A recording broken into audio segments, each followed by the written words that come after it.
Okay, we're a couple minutes in. I guess I might as well start. So I'll begin this the same way I've begun my other talks in the series, which is I welcome questions. It's much more fun to hear what is actually on your mind and respond to questions than monologue for an hour. So please interrupt. So I am talking about multi-echo fMRI. And just as a bit of a background, why do I care about multi-echo fMRI? There are many paths to better fMRI data. Is my cursor there? Yeah, that's good there too. So there was a paper a couple of years ago by Marek et al., which was sort of this brain-wide association studies, how you needed thousands of volunteers to get anything useful from brain-wide association studies. Here's a follow-up paper, which is slightly pessimistic, but not quite as pessimistic, which is sort of showing that you can balance sample size versus number of participants. But they're saying for rest, we might need, I think with 15 minutes to get stable measures. And a lot of the discussion in the field on how to get better studies and how to make fMRI useful for these more subtle effects has been focusing on how long to scan and how many subjects to get. But those are not the only two things we can adjust. So here's another paper. This one is actually mostly about a tool for visualizing models. And it's talking about the interclass correlation coefficient, so the stability you get from either adjusting within subject variation or intersubject variation. And even in this study, it's more of a method, it's more of sort of a tool paper, but they're not really focusing on things you can do to adjust these types of variations. It's sort of implied that that variation is how noisy your actual trait variation in the individuals versus how stable different tasks are. It's not really talking about acquisition. But in this discussion of how to get better fMRI data quality matters. So this is a very hand-wavy demonstration of this. When we talk about significance, we can often talk about the power of a statistical test. So this is with a certain effect size, if you have a certain number of subjects, what's the power of your test? And what you can see is this light blue line is my base level. And if I increase the contrast to noise on my data by 5 to 25%, you can see that for the same number of subjects, we get more power. And we can also plot this as number of subjects versus percent how much an improvement in contrast to noise gets us to get, let's say, a power of 0.8 or a power of 0.9. And if you look at these curves, it's a slow curve. It doesn't really make sense, but if you sort of put numbers onto it, if we can improve our contrast to noise by 10%, which isn't trivial, but that's achievable in many tools we do. To get that same statistical power of 0.8, we can get it with 63 subjects instead of 80 subjects.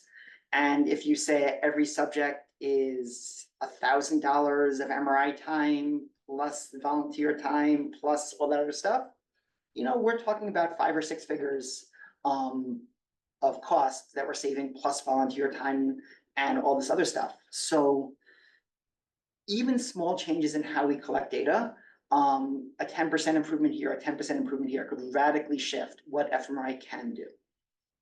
And that comes down to why I've been actually focusing on multi-echo fMRI for a bunch of years. I really want fMRI to help people. I've been saying this for a very long time. And to do clinically useful scans, we need better data. And better data means smaller sample sizes. And I want to stress here, today I'm talking about multi-echo. You can look at my other talks on sort of noise in general. I think multi-echo fMRI is one path to get better data. And I'm going to hopefully give you some of my excitement and interest why I think this is something that we should consider. But I also want to stress that this is not the only path to better data. There's other ways to improve our studies and get things as well. So as a general overview of the talk, I'm I'm going to give a bit of an intro of what multi-echo fMRI is, describe the methods we use for multi-echo noise removal, give a few examples of how multi-echo can help, considerations that you're actually planning to acquire multi-echo data, and a little bit about the software package Tedana that I've helped develop. I'll also say that I put a lot of web links in my slides. Please do not rapidly write down or photograph any of those. These are the slides and the talk are going to be available online afterwards. So if you're in this room, you have the link and you can find it, but here it is too. So just so you know. Any questions so far before going forward? Okay. So what is multi-echo fMRI? In a typical MRI sequence, when we collect data, we excite protons, we wait a bit, and then we record the data we've collected. And this waiting time is called the echo time. So a few things to notice here. First of all, there's a gap here that we're not doing anything. And two, this point in the middle of this data collection period is called the echo time. So if the echo time, let's say hypothetically, is 20, we might actually be collecting 20 milliseconds. We might actually be collecting from like 15 to 25 milliseconds. But the echo time is the center of that period. This spacing, this echo time is what we say for scanner strength and other factors is where we think we're going to get the most blood oxygen related signal change. And this is how most single echo fMRI, which is most of fMRI, collects data. In multi-echo fMRI, we can do the exact same excitation, but instead of doing nothing, we collect one bit of data, then another, however many ones. This is an example of 3 echoes. And again, you can see that the echo times are kind of the middles of each of these, but we can collect more data, taking advantage of some of that gap, and the space between the volume collections might be a little bit longer in this pictorial example I have. So that would be the TR sampling rate in this example.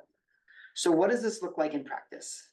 So in this example I have, echo 2 is about what we would collect for single echo data. But we get an earlier echo and a later echo.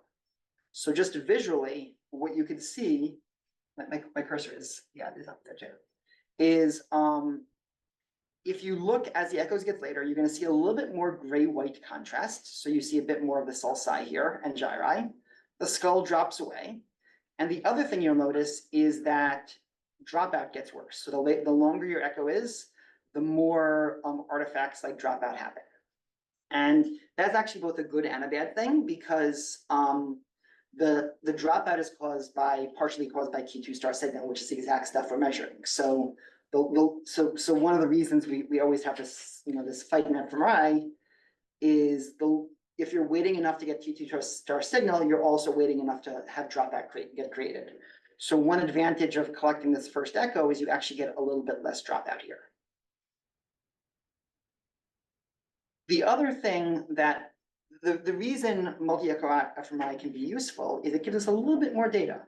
So this is a study where they actually weren't collecting multi-echo fMRI with one sequence. They did a scan with an echo time of 5 milliseconds, one of 30, one of 55, one of 80, and it was the same finger tapping task.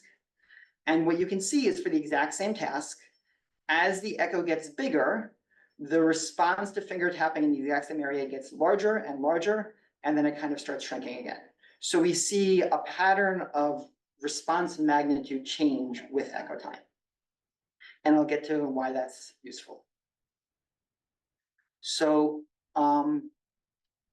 this is sort of one way of framing what we are collecting with fMRI, this equation. So this is the signal we're measuring. It's this baseline S0 signal times the exponent of this minus R2 star signal times the echo time plus noise. Now, one thing I'll mention a few times because it's confusing. For whatever reason, I think a lot of time in fMRI we talk about T2 star, and a lot of time MRI physicists talk about R2 star. And they are literally the inverse of each other. So the slides might, depending on if I'm using an equation or something else, the slides might bounce around a bit, but they're the same thing. So why is this equation relevant? This signal, so this is X is your voxels, T is time. This is your local fluctuations due to your T1 signal, and that can include inflow, drift, other artifacts. And this R2 star is fluctuations in field homogeneity, including the bold signal, which is what we want. And the important thing to notice is because echo time is here, this part of the equation is echo time dependent, and this part of the equation is not. I think this is the only equation, I think one more equation this entire talk. The same lecture when Javier Gonzalez Castillo gave this in 2018, he covered a lot more of the math. If you want, I figured it's not worth just repeating it because it's recorded. So if you do want to get more into the math, his lecture is available online. This appendix of this paper is also a really good place that covers the mathematics underlying this better. And in the software that I've developed, we have several places where we've tried to outline the math. So if you want to get deeper into the math, there are several places to do that. Does this in general make sense to people so far? Any questions so far? So when we have, the one thing to keep in mind is like from the beginning, we now have, instead of one echo, we have, let's say 3. It could be more, it could be 4 or 5 or even more than that. And on a basic level, that means that instead of you have 3 times the data you get. And if you average them, you are improving your signal quality because you take 3 measurements of the same thing, you average them together, you get a better signal quality. We can do something a slightly fancier weighted average, which is if you go back to this, you can see the bold signal scales by echo time. So if you say this is the echo where we expect to see a little bit more of the T2 star signal, we can weight this echo more than this echo. So with that, that's what this equation pretty much is saying. It's saying you can do the average of the echoes, but you're weighting them based on how we think that the T2 star signal will evolve over time. And this is it's often called the optimal combination of the echoes. I hate the word optimal because it's really just a weighted average, and there's many different definitions of optimal, but the term has stuck, so I'm kind of resigned. I'm going to keep calling it the optimal combination of echoes, and I'll keep complaining about it. But this simple step of weighting the echoes together instead of using a single echo means that if you look at a single echo image here, these are those dropout regions I talked about. So if you want to study the orbital frontal cortex or temporal lobe near the ears, we get no signal. But when you do the weighted average and you're including just a little bit of signal from that first echo and the average of that weaker signal over 3, we get a bit more signal back. And if you look at the temporal signal to noise, which is if you sort of assume there's minimal variation, it's the mean divided by the standard deviation of the data. What you can see is averaging echoes gives you better signal. So I'll give demos of this a bit later with some results, but on a basic level, by collecting three echoes and taking the weighted average of them, you are getting better data. Any questions about that so far? Okay. Yeah. The assumption is that you're measuring exactly the same. Are there issues with kind of spatial shifts across the echoes that would mean that you're not averaging exactly the same thing? So the question is, are there issues with spatial shifts across echoes? I think that's going to be an acquisition sequence issue. So in an ideal sequence, they should be identical. But you're essentially you're reading through case based on a certain pattern. And if your sequence isn't reading through case based on the exact same pattern every time or isn't collecting the right reference, it could be an issue. I think on most sequences it seems that we have here, it seems pretty stable. I am seeing some issues sometimes with the drift doing weird things across the echoes. So there might be some, but for the most part, it really seems to be that because you're doing the exact same readout 3 times in a row. So the only question is, do you sort of start at the exact same point each time? And it seems to be pretty good. I wouldn't say perfect because no measurement is perfect, but it seems as good as anything we do with MRI and neuroscience. Yes, question, Rebecca? Sorry, I'm a little bit confused. Second echo sequence meaning you acquire the first echo and the second echo with the whole brain and then the third echo with the whole brain, but not every single part. So the question is it per slice or per the whole brain? This is a great question, and I think the issue is the image I showed earlier on sort of the excitation readout simplified exactly that issue, and you caught me on that. So it's essentially for your single echo, if you were doing one excitation per slice, and let's say you're doing 20 excitations, one per slice, then it would take 20 excitations to get the whole volume. For multi-echo, you're going to do those exact same 20 excitations, so one per slice. And for every excitation, you're going to collect, let's say, 3 or 4 echoes instead of 1. So it's the exact same you do for single echo. So if you're doing like a multi-slice sequence and you're collecting 5 slices at a time, you can collect five slices at 1 echo or 5 slices with multiple readouts to get multiple echoes. But did I answer your question? So then for calibration, Yes. how do you calibration for you're gonna calibrate for HT echo? So for calibration, the calibration is in general the same as for single echo. So the exact same calibration you'd have to do. That actually does point to an issue that some people have discussed, is that each echo might have, so especially when you're doing acceleration, you sort of take a calibration image. And it's possible that the later echoes are going to have a slightly different calibration profile. In general, I think most sequences we use take the same calibration profile for all 3. I think the good reason for that is a calibration profile has measurement error. So if you have measurement error on all 3, you're adding one more thing to mess up. If you're saying it's a little bit off, that's probably not as big an issue, but I would say that is a great question that, is open. Okay. So another way to think about this exact same equation is this is a decay curve. And this S0 is the scaling factor. So the scaling factor is going to define essentially where your intercept is at t equals 0. And the exponential decay is going to define the rate of curve. So in this example, if you had high activity, you would have a shallower curve that decays slower.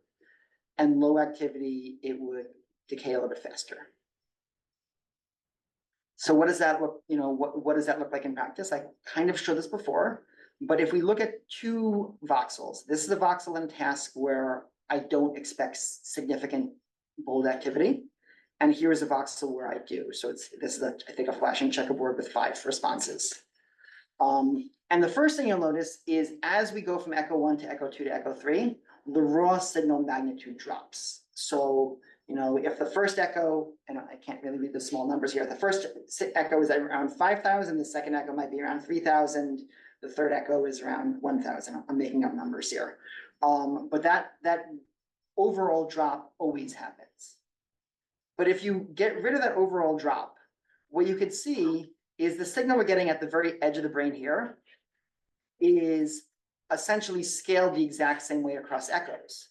And that means that what's ever causing those fluctuations is unlikely to be T2 star related and bold weighted. And what's happening over here does scale by echo from echo 1 to echo 2 to echo 3, which means it's more likely to be bold in origin.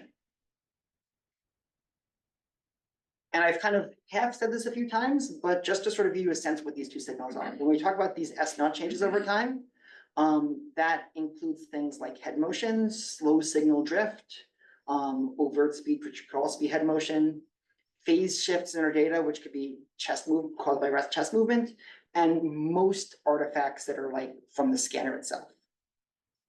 When we talk about T2 star changes over time, That includes deoxyhemoglobin concentration, which is bold, which is what we want. But I'll note that it includes neurovascular coupling, which is what we want, and it also includes respiratory and cardiac volume and oxygenation changes, which are an artifact. So in theory, this method will not deal with that level of artifact, but will deal with a lot of others. And the other thing I'll note is most artifacts are gonna end up there, but if we have ghostage or signal leakage, which means the signal from one area of the brain ends up somewhere else, that actually could have some T2 star in it that may or may not get removed. But in general, though, like even if we can't remove all the noise with multi-echo type methods, if we could remove a lot of this stuff, our data would be a lot better. And this is kind of where we go beyond the signal averaging, and multi-echo has a greater potential.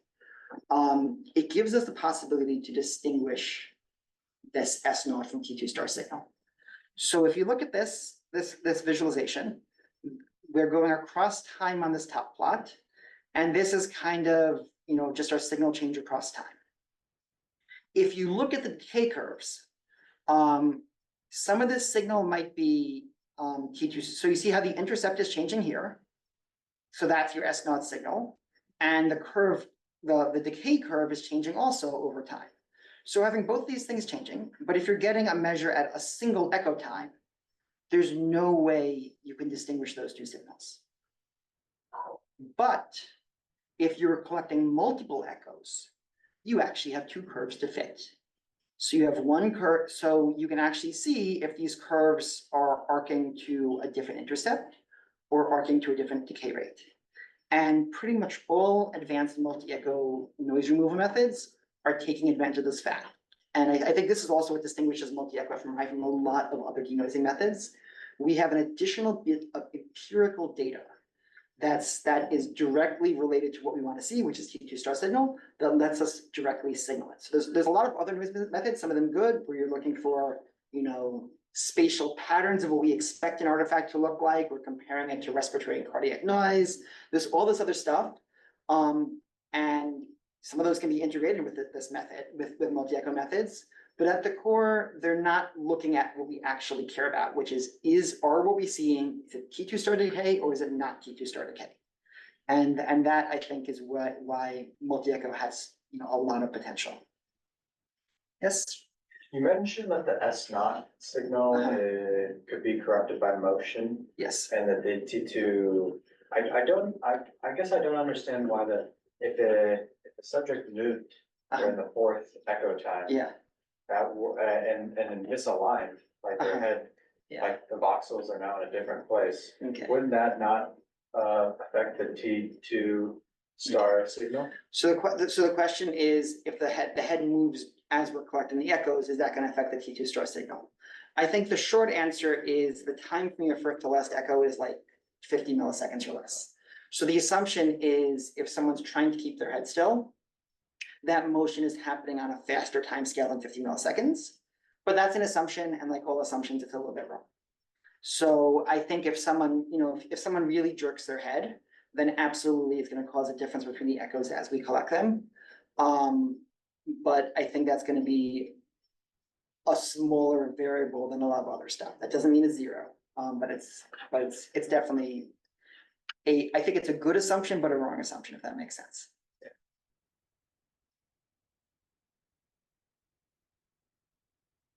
So that's the core. So the core is we have this added bit information we can use for denoising. Then there's methods. So the method that I focused most on is this method developed originally by Prantek Kundu that was called Mica. I've now been working with a software called Tadana, which is essentially building off that exact same method. There's other methods like paradigm free mapping, which was developed by Cesar Cabero Gaddis, and there's other methods in our software. We've also keep education materials. So here's like a link of a bunch of the other software approaches that are out there. My main point here is I'm going to be focusing on the method that I've developed. But if you're thinking about multi-echo, the core is that once you collect the data, there's a potential for a lot of stuff. And the method we have, I think, helps, but that doesn't mean that, you know, once you have data, there might be even better methods that come out or already exist, come out in the future. So this is the method that that Prontic originally developed and I've been working on. So the basic idea of this method is we start with a multi-echo fMRI, so we have data per echo. We calculate a mean T2 star map, and we calculate the optimal combination. So this is that weighted average of the echo I mentioned earlier. From that optimal combination, we calculate essentially PCA, then ICA. So we get ICA components. I'll explain what ICA is a little bit on the next slide. And with those ICA components, we fit those ICA components to T2 star or S0 models. And based on those fits, we identify which components are unlikely to contain T2 star signal. And the ones that are unlikely to contain T2 star are rejected. And the ones that are like that and everything else is retained in what we call the denoise data. And I think the big black box that's kind of a lot of discussion is how do we identify? So how do we decide something is or isn't T2 star weighted? But before I get to that, I want to give a very hand-waving definition of ICA. So when we have our data, we often talk about the data as there's a space. So this would be our voxels, and this is time. So we can just sort of see each volume over time in space, but we can do a transform on that data and convert that data to sources or components versus time. So this is essentially one time series per component. And then we also have space versus these sources or components. So you get your data, which is originally space over time, and you convert it to something that is components over time and component times components over space. And the big thing to keep in mind here is you have fewer components than, it's a reduced set. So you can model your data in a relatively smaller set of components. Let's say you have 300 time points. You can model, let's say you can model a data set with 70 components. So you get 70 components across time versus 70 components across space. So why even bother with this step? The core issue is like I've given you equations. There's math. We're solving for S0, and we're solving for R2 star.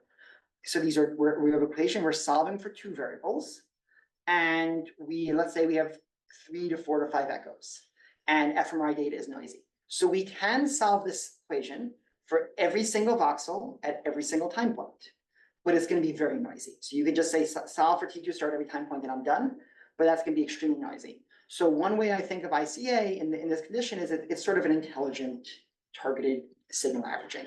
So it's taking this big data set and you're collapsing it into a fewer things that sort of each represent some element of the data. And it's, in that case, each element of the data is represented by a time series and a spatial map. Is IC the best method? Probably not. Has ICA shown that it works quite well? Yes, it has. So one thing that I've spent some time working on is, I think this sort of intelligent signal averaging is a critical step for these methods, but I've spent some time trying to think about, are there other methods that could be useful as well? So the core of the method that was originally published on how to identify components. So you have your time series per component. And then you also have your component time course. So every component has a time course. You can fit this to each echo's time series. And what that gives you is a spatial map of how well each component fits each echo's separate time series. And then you have two models. You have a model saying, if it's R2 star weighted or T2 star weighted, then that fit should scale across echoes and mostly get bigger.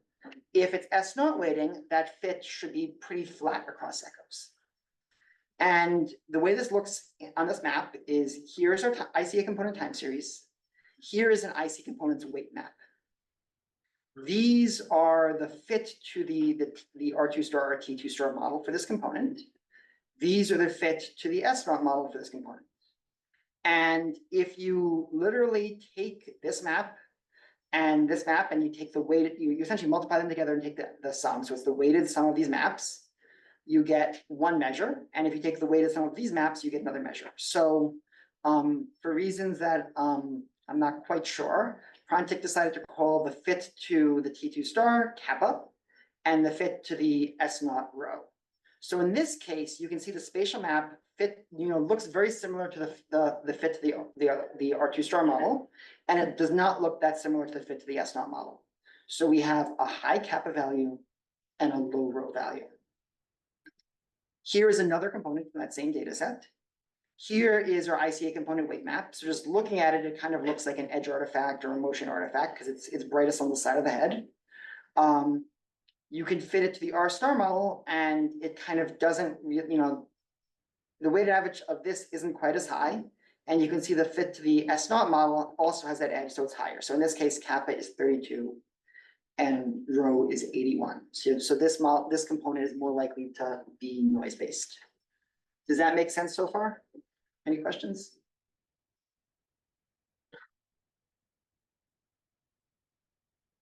So this is these are some examples of what this looks like in practice.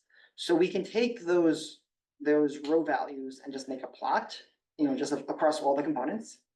And then we can sort them. So we can sort them by the magnitude of the kappa values. You can sort them by the magnitude of the kappa values. You can see some kappa values are very high and they get lower and lower and lower.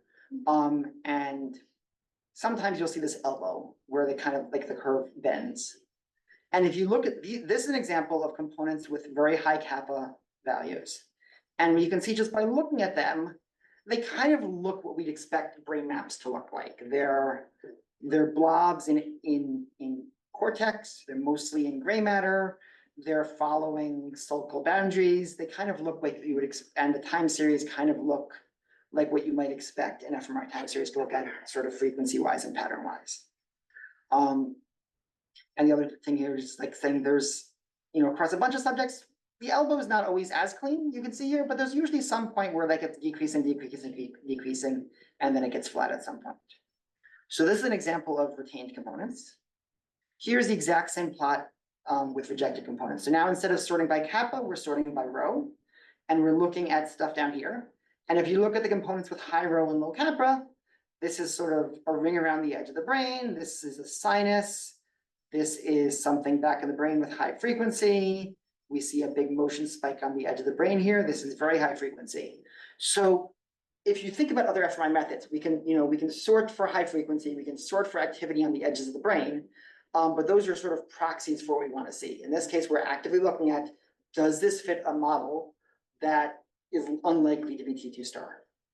And that's sort of the core method is find the components where kappa is high and rho is low and keep them. Any questions about that so far?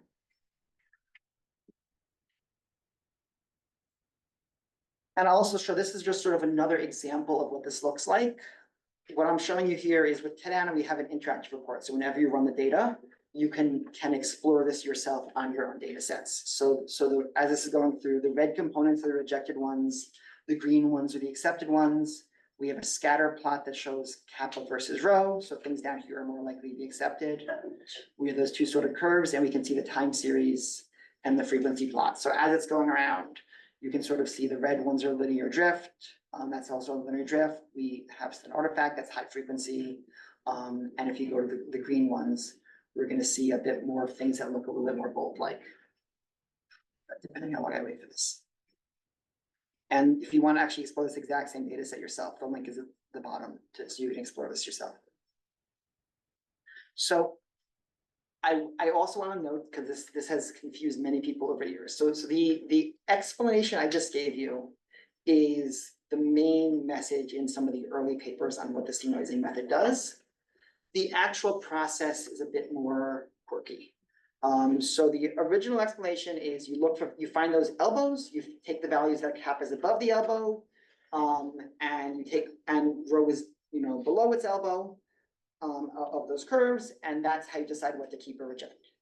In reality, I think what happened is the elbows weren't perfect. So as the method was developed, it was like, okay, here's another criteria we can use, here's another criteria we can use. So So this is a decision tree, so it's like, if rho is greater than kappa, they just immediately reject. If there's these different things, if your kappa signal is kind of splotchy as opposed to, if you have some sort of clustering it, that's another measure to reject. All this other stuff is sort of added in, so like, there's a few steps like that. A few more steps. A few more steps. A few more steps, and a few more steps. So under the hood, this process is a little bit more complex. And this is something that, and every so often when people run the data, this is why when people run the data, sometimes they see weird results and they can't quite figure it out.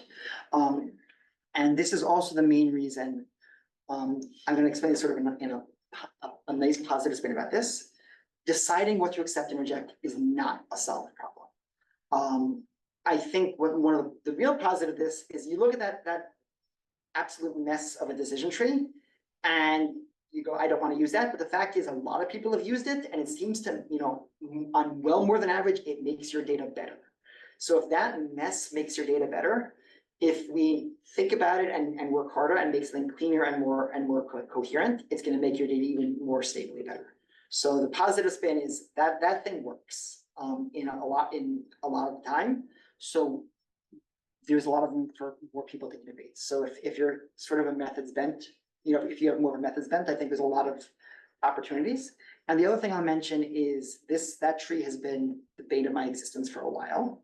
And one of the things that we've developed with Tedana software is now it is possible to make your own. So we already released it with that giant tree and a simplified version. And now any user can design their own without editing the code itself. So if you want to play with it, if you have a unique data set or something weird or simple, and you want to sort of make something like extra conservative, so it's not going to accidentally reject something you care about, or make something that's even more aggressive or innovate, it's all possible. So you are welcome to innovate, and if there's instructions, and please reach out if you're actually going to do that, because I would be happy to help you and guide you along that process. So this is the point where I've sort of covered the main methods. Does anyone have questions about methods? Yes? So once you've got the components, Yes. what do you do with them? Do you then just combine them back into kind of one data set to say, now I'm gonna do my analyses on that? Or do you look at the components by themselves or? So the question is, what do you do with the components? The standard denoising method, essentially you're taking your original optimally combined data and you have the time series for all your rejected components and you're regressing them out of the data set. So that's the main approach. In some of Prantik's early papers, he was saying that there is meaning to the number of retained components. So he was seeing some evidence that some populations rely, the same data set reliably retain more components than others. So I think there is other stuff you can do with it. I personally feel like that finding, people just haven't really looked into it that much. I feel like looking at the decision tree and looking at all the other places of variability, I'd want to sort of, hammer things down a bit more before really, thinking about the value of the number of components. But there's definitely hints that there might be other ways to use the components as well. Okay. I'm sorry, I have a question. I don't know if you can hear me. Yeah, cool. So last time I was just using Tedana and trying different models for my analysis. And then I noticed the results from Tedana were different each time, probably because of what you just described, the ICA and the PCA going through. Is there any way we can block that so at least it doesn't vary from, different models you're testing?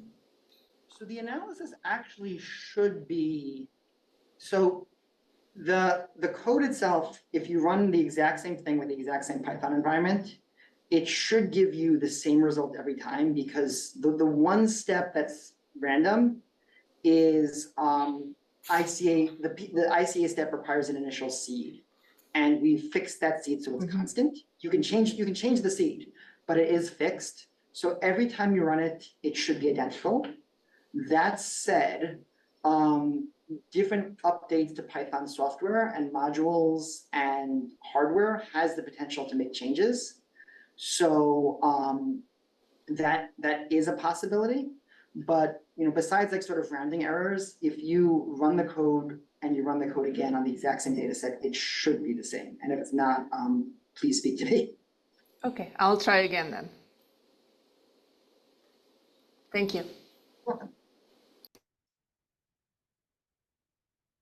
So I'm gonna show a few, I've been sort of talking about like, it's great, all those things, but what do these benefits actually look like in empirical studies? So this is a data set I collected a few years ago.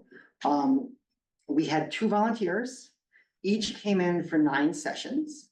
They each participated in 103 runs of the same 5-minute block design checkerboard task. So that's 9 hours of data per person doing this checkerboard task. Thank you, my volunteers, they are amazing. And we collected 3 echoes of data. So I'm going to focus on 2 areas of this data set. One is the lateral genic nucleus, which is a fairly small subcortical area that has relatively small bold responses. I'm not sure if you can see the axis, but percent signal change, the average percent signal change is about 0.4%. So this is an area that is typically pretty hard to image and pretty hard to image reliably. This first image that I'm showing you right now is what I call the echo 2 time series. So remember I said I'm collecting 3 echoes. If I just look at the echo 2 time series, this is approximately what people would collect if they did single echo fMRI. And we have the red line, which is the average hemodynamic response across all 100 runs. We have the gray boundary, which is the 75th percentile variation across the runs. And we have the black outlines, which are the maximum and minimum across those runs. So this is echo 2. If we now do the optimally combined, which is that weighted average, what you can see is the shape itself across 100 runs is nearly identical. But the gray area, so how much it varies across 75 runs, is a little bit tighter. And the maximum minimum are also a little bit tighter. And if we go to denoised, if you squint, maybe it's a little bit better, but it's about the same as far as stability across runs. That's first volunteer. This is second volunteer. So again, the shape is the same, but if you look at that gray boundary and black, we definitely see a little bit of improvement for the weighted average. This is one way to visualize what it means to get a bit more stability in your data. Here's another way. So in this case, for every one of those responses, I have the signal magnitude, so from essentially percent change from baseline to peak. And I also have for every single run, essentially the residual noise fit. So the magnitude divided by the residual is the contrast noise. So every dot here is one of those 100 runs. The blue dots are from a visual cortex region of interest, a Cochrane sulcus, which should be a very robust response. And the red dots are from the LGN, which would be a small response. And this axis, both axes are contrast to noise. And in this case, the x-axis is that second echo, which is equivalent to single echo fMRI, and the y-axis is optimally combined. And the solid line is not a fit, that is identity. So if contrast to noise was constant, then everything would be perfectly along that horizontal line. What you can see is every dot in every region of interest is either on the line or better. So contrast to noise improves in all 206 runs in both this small region of interest in the LGN and in the bigger Cochrane sulcus region of interest. If I now compare that second echo to denoised, what we could see is most of the dots are higher than that line, some quite a bit higher even than the optimally combined, and a few are actually below the line, which means things got a little bit worse. And then if we want to compare optimally combined to denoised, it's the same thing. That denoised pretty reliably gives us an improved contrast to noise over just the weighted average, but not on every run. Now, if I can also convert, instead of just looking at this as a plot, I can do this as a ratio. So what is the percent improvement of the contrast to noise? So in this case, I guess the purple is the easiest one to look at first. This is optimally combined versus echo 2. If you look at all the histogram of the runs, you can see, like I showed before, all of them are greater than 0. And the average contrast to noise improvement from doing the weighted average on this first volunteer is about 18%. So remember when I began this talk saying, if you just get a 10% contrast to noise improvement, that same, for the same t-test, your population size for the same power can drop from 80 to 63. This is 18% for this subject. And it varies run by run, but that's the average. If we then want to say how much is denoised better, denoised gives us even a bigger boost. And now the average contrast to noise improvement is closer to 28%. But you also notice that tail is a little bit wider there. And if we want to say how much does denoise, the blue one, denoised over optically combined, you can see clearly there's an improvement, an average 8% improvement over that. But again, some things do get worse. So that was the Calculator and Sulcus. We have the other ROIs, Volunteer 1, and then Calculator and LGN. So you can see on all of them, the percentages are a little bit different, but the same pattern remains. We're seeing, a substantial contrast to noise improvement for the weighted average, a substantial average contrast to noise improvement beyond that for denoising, but with the denoising with that big messy decision tree, it doesn't always make it better, and sometimes it makes it worse. So one of the reasons I worked on making that decision tree that we can make flexible is exactly for this reason, because my expectation is I actually have an improvement. I have to, on my to-do list is rerunning it on these data, is I want something that when you do denoising, it might not always make it, 40% better, but I want to make sure that there is no run where it makes it worse. So that's kind of what I'm working on right now. But going back to that original thing I said, contrast to noise, this is a substantial improvement, even with the method in its current form. Yes. What is going on that's making it worse? Like, is it removing true signal and not removing noise? Yes. So the question is, what's going on that makes it worse? It means that it's removing something it shouldn't. In the original algorithm, there were some conditions where it actually removed your actual block design checker word task. And I tweaked it even for this one to fix that, but I'm sure there's other scenarios. The one thing I'll say is that there actually is one scenario where contrast to noise getting worse is better. If you have something like task correlated head motion or task set, then in theory, if you remove task correlated head motion, you might actually get worse data, but better data. So I would love to get the algorithm as robust and stable to the point that I can look at it and say it's worse, and I am happy it got worse.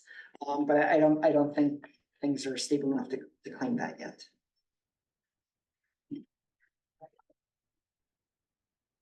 So from this study, just a few take-home messages.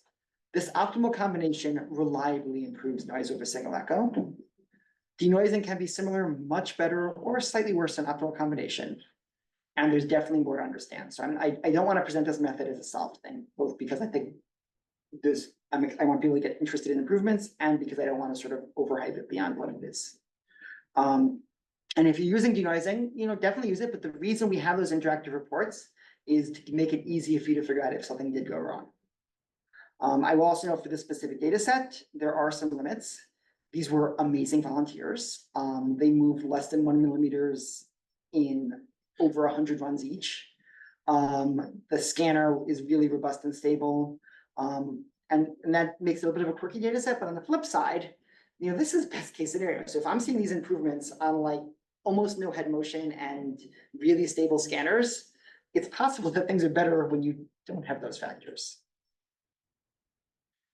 I want to make sure I get to some other stuff, but I'm just going to very quickly. This is another study that was again showing that if you use multi-echo fMRI in a music listening task, we're more reliably seeing the inferior colliculus. So again, these subcortical areas, which are usually hard to image, become a little bit better and come out a bit more reliably.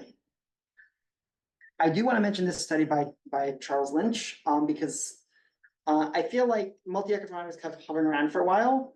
And then this study came out, I think it sort of created a second uptick in excitement to multi-echo fMRI. So they were looking at some multi-echo and single echo data sets and saying, how much data do you have to collect for connectivity studies to get a reliable result? So they define reliability as like, you had a long scan, how similar was that long scan to shorter windows of that scan?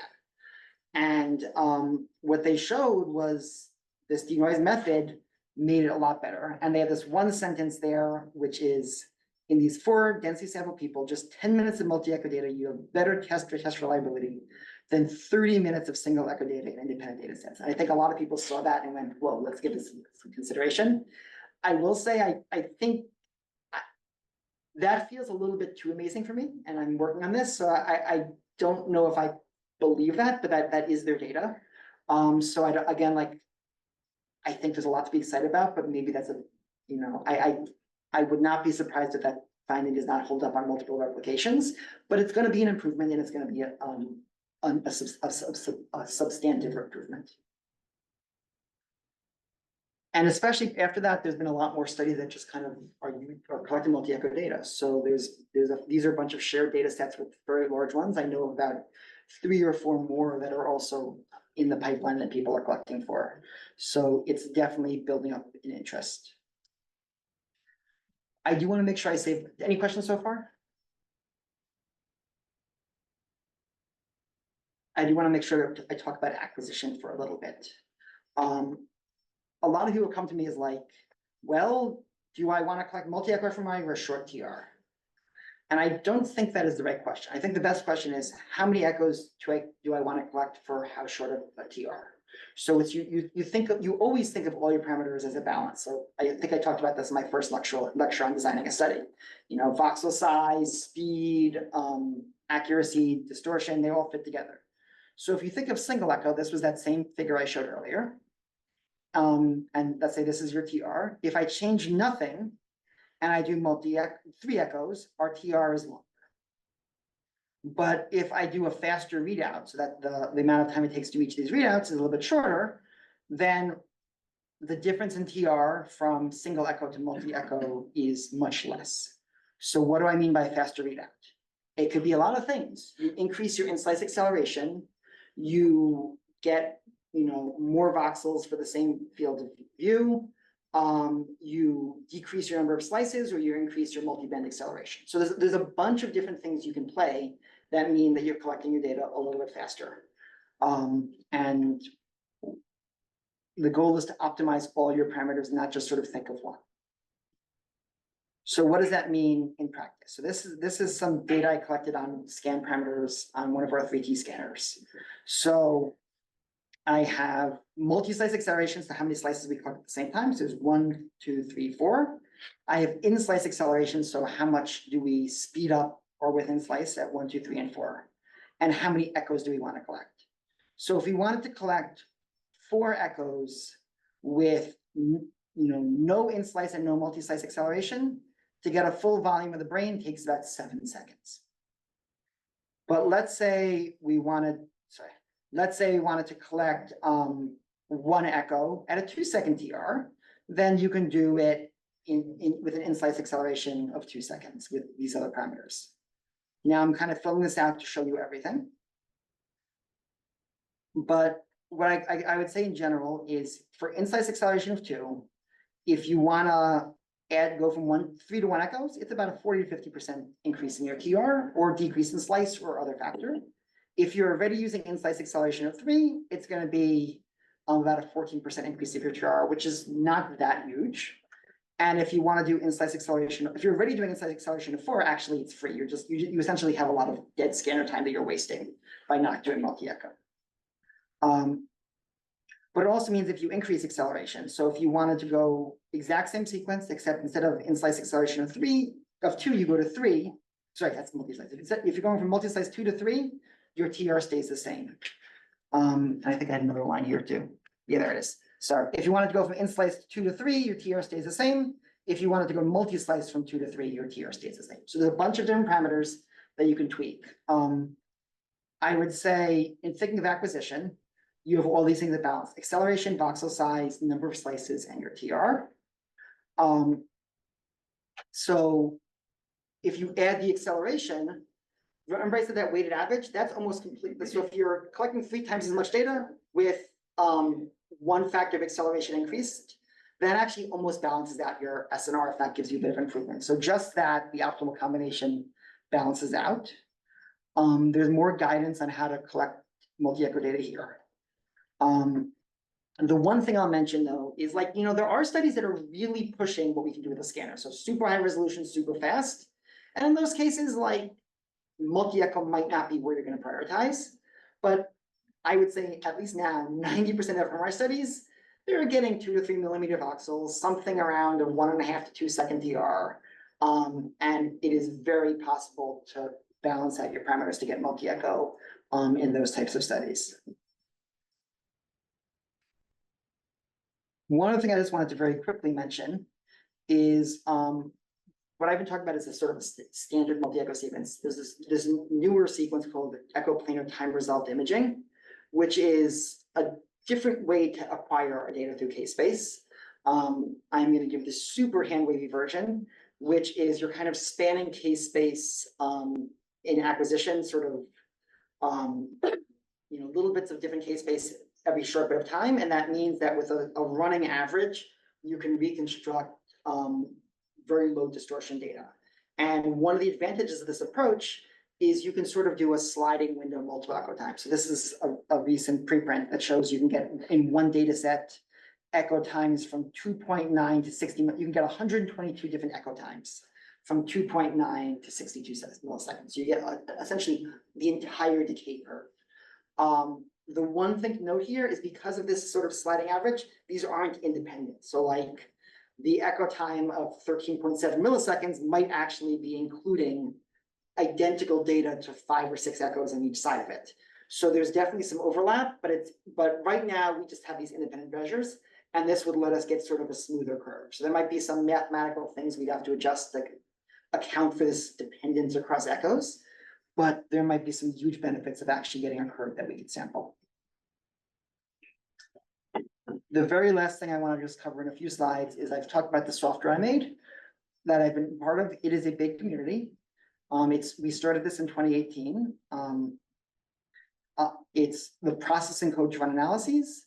We have a lot of educational resources on there as well. So even if you don't want to use our software, if you want to learn more about multi-echo, it's a good place to go. We have about 31 contributors and counting, and we have monthly calls. Next one is this Thursday, and a lot of other stuff there. It's a command line program. There's a results viewer to help you understand your data better. Some of the interactive graphs were from this Jupyter book that Taylor Saller was working on. It's kind of stagnant right now, but there's a bunch of good stuff in the places that it was worked on, and more people can join in. We have coding discussions that are completely open on the internet if you want to join in. If you want to contribute, there's a lot of information on how to get involved. Even if you've never been involved in a software project like this before, there's information on how to get involved.